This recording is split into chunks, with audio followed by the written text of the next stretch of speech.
তো জানিয়ে আজকে আমি একটা নতুন ধরনের পিঠা তৈরি করেছি। পিঠাগুলি দেখতে খুবই সুন্দর লাগছে।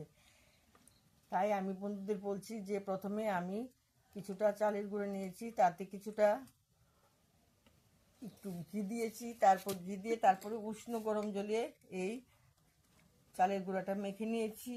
নিয়ে তারপর অল্প একটু করে বিভিন্ন ধরনের একটু কালার এটার সঙ্গে মিশিয়ে দিয়ে আমি এই পুলিগুলি তৈরি করেছি। আর খুব সুন্দর করে এই পাতা তৈরি করেছি, দেখতে খুব সুন্দর লাগছে, মনে হয় অরিজিনাল গাছের পাতা।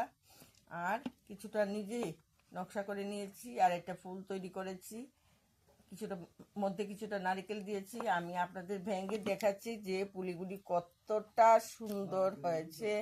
এইভাবে টুকরো করে দেখেন, ভিতরে নারকেলের পুর আছে, দেখতে খুবই সুন্দর। এই বলে বন্ধুদের বলছি আপনারাও এই ধরনের পুলি তৈরি করেন বা এই ধরনের পাতা তৈরি করেন, নিজেই তৈরি করা যায়। একটা টুথপিক নিয়ে আমি এই পাতাগুলি তৈরি করেছি। এই বলে বন্ধুদের আমি বলছি আমার এই ভিডিওটাকে লাইক, শেয়ার এবং কমেন্ট করতে ভুলবেন না।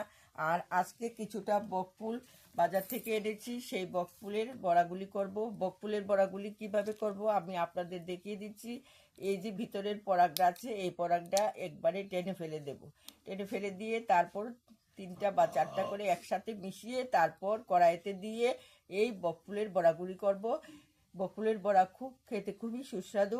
আপনারাও বাজার থেকে বকফুল এনে বকফুলের বড়া খান, দেখবেন আপনাদেরও খুব ভালো লাগবে, মুখে রুচি আনবে। এই বলে আমি বন্ধুদের কাছ থেকে বিদায় নিচ্ছি। টাটা।